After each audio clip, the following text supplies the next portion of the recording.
పెద్దాపురం నియోజకవర్గం సామర్లకోట పట్టణం 31వ వార్డు బాక్స్కర్ కాలనీకి చెందిన ముస్లిం మైనార్టీ కుటుంబానికి చెందిన గృహిణికి తల్లికి వందనం పథకం ద్వారా 5 పిల్లలకు కూటమి ప్రభుత్వం అమలు చేసిన నగదును తల్లుల ఖాతాల్లోకి జమ అవ్వడం జరిగింది.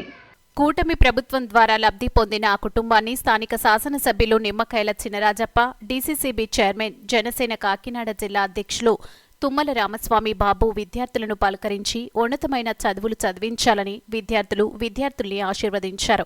ఆ కుటుంబం సంతోషాన్ని వారితో పంచుకున్నారు. ఈరోజు కూటమి ప్రభుత్వం ఏర్పడిన తర్వాత ప్రజలందరికీ కూడా అన్ని విధాలుగా న్యాయం జరుగుతూ ఉంది.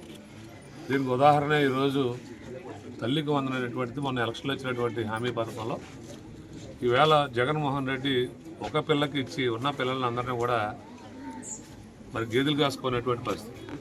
ఈరోజు ఇంట్లో ఎంతమంది పిల్లలు ఉంటే అంతమంది పిల్లలకి చంద్రబాబు నాయుడు గారు, పవన్ కళ్యాణ్ గారు ఈరోజు 13,000 రూపాయలు చెప్పిన ఎంతమంది పిల్లలు ఉంటే అంతమంది పిల్లలకి తల్లికి వందనం ఇవ్వడం జరిగింది. ఇది ఈరోజు దుష్ప్రచారం చేస్తున్నటువంటి ఎవరైతే వైసీపీ నాయకులు ఉన్నారో వాళ్ళకి ఇది చెంపపెట్టి ఈరోజు వాళ్ళు చాలా బాధపడిపోతూ ఉన్నారు. ఒక పక్కన గ్రామాల్లో వార్డుల్లో చదువుకునే పిల్లల తల్లిదండ్రులు చాలా సంతోషిస్తుంటే వైసీపీ నాయకులు చాలా బాధపడిపోతూ ఉన్నారు.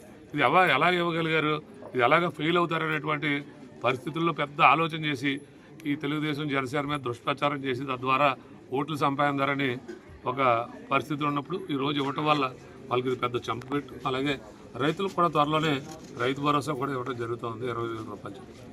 ఇవన్నీ అలాగే ఏదైతే సూపర్ 6 ఉన్నాయో అన్నీ ఈ ప్రభుత్వం అమలు జరుగుతుంది.